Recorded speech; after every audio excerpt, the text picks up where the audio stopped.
Ada juga Yesus mengaku Alfa dan Omega. Ada.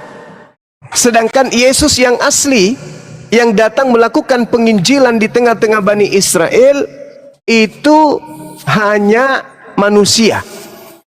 Dia hanya manusia, bukan Tuhan. Kristen dengan dogma yang dibawa oleh, yang diusung oleh gereja dari barat, Yesus itu 100% manusia, 100% Tuhan. Artinya apa? Kristen di dogma, di doktrin, dilucuti otaknya untuk meyakini bahwa Yesus yang dua tadi itu hanya satu, yaitu Yesus yang manusia adalah juga Yesus yang adalah roh. Yesus yang roh, yang hanya cahaya dan suara, adalah juga yang datang sebagai manusia, digabung menjadi satu. Padahal Yesus mengatakan, waspadalah supaya jangan ada orang yang menyesatkan kamu, sebab banyak orang akan datang dengan memakai namaku Yesus dan berkata akulah Mesias. Nah, yang datang ke Paulus, contoh, coba Anda buka di Galatia 1 nomor 12. Aku Paulus menerima Injil bukan dari manusia. Berarti bukan dari anak Maria, bukan dari Yesus, bukan dari Yesus yang penginjilan kepada manusia Bani Israel. Karena yang melakukan penginjilan kepada Bani Israel, murid-muridnya adalah manusia Yesus. Sedangkan Paulus mengatakan, aku menerima Injil bukan dari manusia. Berarti bukan dari Yesus yang asli, tetapi dari Mesias Yesus. Ingat, ingat. Sebab banyak orang akan datang dengan memakai namaku Yesus dan berkata akulah Mesias. Paulus menerima Injil bukan dari manusia, tapi dari oknum yang mengaku Yesus Kristus. Itu adalah oknum yang berbeda. Karena Yesus yang datang melakukan penginjilan adalah manusia.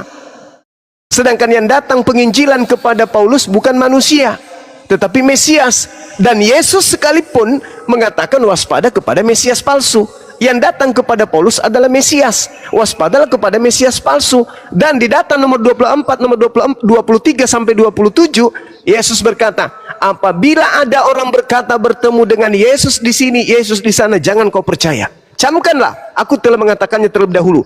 Jadi apabila ada orang berkata ada Mesias di padang gurun, ada Yesus di dalam bilik, jangan kau percaya.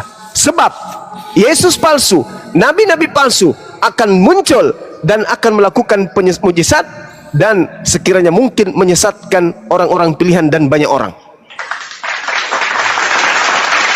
Jadi kalau saudara melihat Bang Suma menjelaskan, kok terkadang Yesus memuliakan terkadang Bang Suma memuliakan Yesus? Yes, karena Yesus yang nabi, Yesus yang rasul, yang Mesias asli, yang datang ke tengah-tengah Bani Israel itu adalah manusia suci. Dia manusia suci. Kisah para Rasul 4 nomor 30, Yesus adalah hamba yang suci. Dia itu adalah manusia suci yang tidak tersentuh oleh dosa sedikit pun, tidak tersentuh oleh setan sedikit pun. Setan tidak berhasil kemudian untuk menjamah Yesus. Itu adalah manusia mulia. Dia manusia mulia, dia manusia suci, dia manusia kudus, tidak tersentuh oleh kekejaman setan maupun manusia. Sedangkan Yesus yang digantung di atas tiang salib dan yang datang kepada Paulus dan penulis kitab Wahyu, itu adalah Yesus lain. Yang dikatakan oleh Yesus, waspadalah kepada Yesus palsu, Mesias palsu, Yesus palsu, Kristus palsu. Nah, Kristus palsunya dan Yesus palsunya datang kepada Paulus yang mendirikan agama Kristen. Hari ini Kristen pengikut Paulus itu mengikuti Yesus palsu. Siapa Yesus palsu ini? Lihat di dalam Lukas 10 nomor 18. Kata Yesus asli, aku melihat iblis jatuh dari langit ke bumi berupa cahaya. Lihat yang datang kepada Paulus, berupa cahaya. Lihat di dalam Yesaya 14 nomor 12, nomor 13, nomor 14, nomor 15. Apa di sana? Di situ ada Helal bin Zakar. Helal bin Zakar itu adalah bintang fajar, bintang timur. Disebut Lucifer, iblis. Dia diturunkan Tuhan ke dalam kubur. Lihat di dalam konsep Kristen. Lihat di dalam Wahyu 22 nomor 16. Apa yang diterangkan di sana? Akulah Yesus. Akulah Yesus, sang bintang timur, bintang gilang gemilang. Nah, sekarang pertanyaannya adalah, Yang mengatakan dan yang mengaku kemudian sebagai bintang timur di dalam Yesaya itu siapa? Iblis. Yang datang di Pulau Patmos mengaku Yesus dan mengaku bintang timur itu siapa? Anak Maria. Sudah pasti bukan. Lalu siapa? Yang bangkit di hari ketiga dari kubur itu siapa? Ke dalam orang mati, kubur alam orang mati aku turunkan engkau. Yesus dalam Matius 12, angkatan jahat ini minta satu tanda dan tidak akan diberikan satu tanda apapun kecuali tanda Yunus, yaitu 3 hari 3 malam dalam perut bumi. Angkatan jahat diberi tanda kebangkitan di hari ketiga. Saya ulang, angkatan jahat diberikan tanda kebangkitan dari kubur hari ketiga. Siapa mereka ini? Orang Farisi. Siapa Paulus? Orang Farisi. Apa nama pengikut Paulus? Kristen. Jadi yang saudara sembah adalah Yesus yang bintang timur, yang berupa cahaya, yang jatuh dari langit ke bumi, yang masuk ke dalam kubur, yang masuk ke dalam dunia orang mati. Makanya orang Kristen menyembah makhluk yang keluar dari kubur pada hari ketiga. Siapa dia?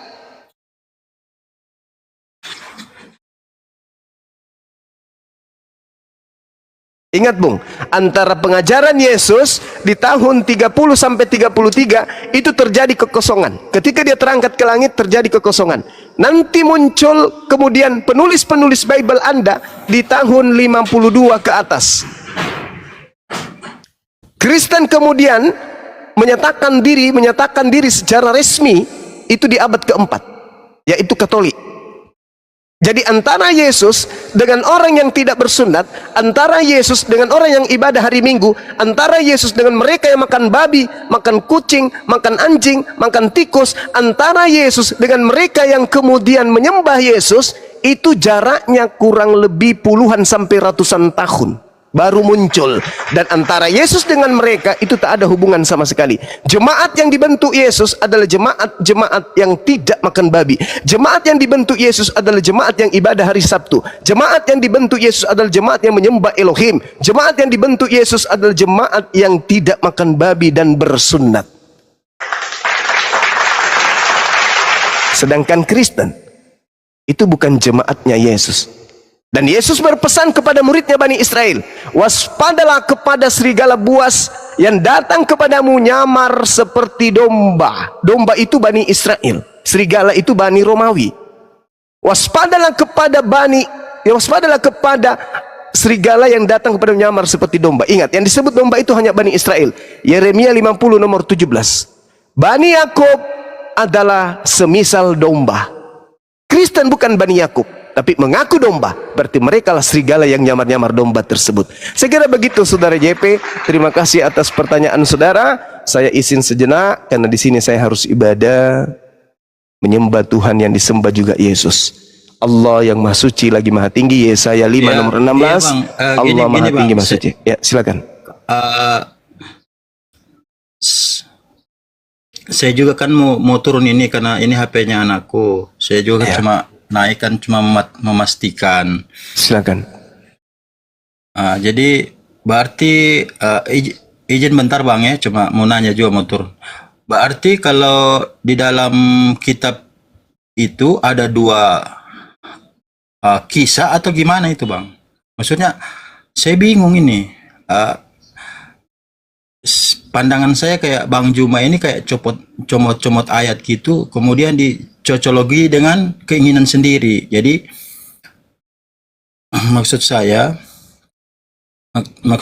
penjelasannya itu kalau apa ini di dalam kitab ini ada dua kisah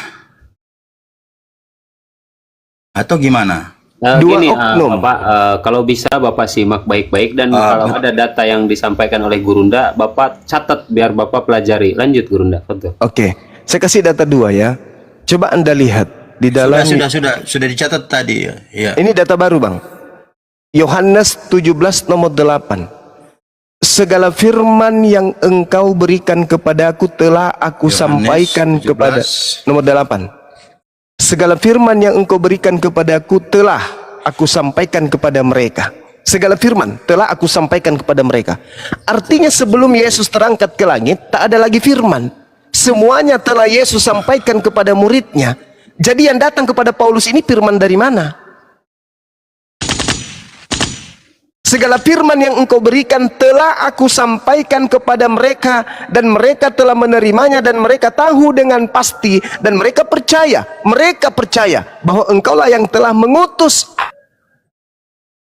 aku. Berarti murid-murid yang menerima firman percaya kalau Yesus itu utusan. Titik. Saya ulang, ini perkataan Yesus, bukan perkataan Bang Suba. Yesus berkata, segala firman yang engkau berikan padaku, Tuhan berikan padaku, telah aku sampaikan kepada muridku. Muridku telah menerimanya, dan mereka tahu dengan pasti bahwa, dan mereka percaya bahwa engkaulah yang telah mengutus aku. Itu perkataan Yesus. Persaksian Yesus tentang muridnya, muridnya percaya Yesus itu adalah utusan Tuhan. Saya ulang, muridnya percaya menurut Yesus, menurut kesaksian Yesus. Murid-muridnya setelah menerima segala firman, muridnya semua kompak bahwa dia adalah utusan Tuhan. Saya tidak comot, Yesus telah mewakilkan semuanya. Semua firman, semua sabda, semua perkataan Yesus setelah diterima muridnya, muridnya telah mengaminkan kalau dia adalah utusan Tuhan, Rasulullah. Itu dalil pertama. Yang kedua, kesaksian Yesus tentang dirinya. Tadi kesaksian Yesus tentang muridnya, sekarang kesaksian Yesus tentang dirinya. Yohanes 5 nomor 36, ada kesaksianku yang lebih penting dari kesaksian Yohanes. Nah, ini kesaksian Yesus nih, bahwa semua pekerjaan yang aku lakukan, pekerjaan apa itu? Membangkitkan orang mati, membuat orang lumpuh berjalan, orang buta melihat, bla bla bla bla bla bla. Pekerjaan itu yang sedang aku lakukan sekarang, dan pekerjaan-pekerjaan itulah yang bersaksi bahwa aku ini adalah utusan Tuhan. Berarti segala mujizat yang Yesus lakukan di tengah Bani Israel, mujizat-mujizat itu justru membuktikan Yesus ini adalah Rasulullah. Menurut siapa? Menurut Yesus. Berarti Yesus yang betul adalah Rasulullah. Yesus yang betul adalah Rasul Allah.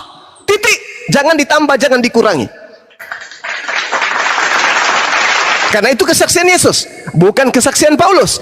Kalau kesaksian Paulus berbeda. Contoh, Roma 14 nomor 9. Untuk itulah Yesus mati, agar ia bangkit dari kubur untuk menjadi Tuhan bagi orang Kristen. Wow. Wow. Wow. Nah, Kristen mengaminkan. Kolose 2 nomor 9. Di dalam tubuh Yesus, dari ujung rambut sampai ujung kaki, kepenuhan keilahian. Wow. Wow. Kesaksiannya lagi, Filipi 2 nomor 6, nomor 7, nomor 8. Elohim, si Theos. Theos atau dewa tidak mempertahankan kedewaannya, melainkan mengosongkan diri dan mengambil rupa manusia dan taat sebagai manusia, bahkan taat sampai mati di atas tiang salib. Wow. Wow, wow, wow. Wow. Jadi kalau saudara berkata ada dua Yesus, Bang, itu dalilnya. Silakan. Nggak ada dewa di situ, Bang. Allah. Allah itu adalah bahasa Arab. Sedangkan kitab Anda dituliskan pertama kali dalam bahasa Yunani. Bahasa Yunani tertulis di sana Theos. Bahasa Indonesianya adalah dewa. Jadi selama ini Anda menyembah dewa. Silakan Anda hadirkan pakar bahasa Yunani. Apa betul Theos itu sama dengan dewa? Apa betul di situ ada kata Allah? Tak ada kata Allah. Allah itu adalah Tuhannya umat Islam. Masuk ke Indonesia, Kristen pakai. Sebenarnya yang kalian sembah itu adalah dewa. Yang nusul menjadi manusia adalah dewa. Selayaknya Krishna adalah penjelmaan dari Brahma. Makanya Trinitas dan Trimurti itu adalah satu paket yang sama. Beda tapi sama. Sama tapi beda. Serupa tapi tak sama. Tetapi pada hakikatnya sumbernya adalah satu, yaitu Romawi dan Yunani. Jadi Theos itu dewa. Coba Anda lihat di dalam Markus 1 nomor 1. Yesus ini adalah anak Theos. Berarti Yesus adalah anak dewa. Saya kira begitu, Bang. Saya harus ibadah. Kalau masih ada nanti dilanjut sama guru-guru saya yang ada di sini. Izin ibadah. Makasih, Bang. Nanti, Oke, Saudara JP. Nanti ketemu nanti. Ya. Baik. Banyak HP mau dipakai juga. Ya, silakan Bang JP. Iya. Ya.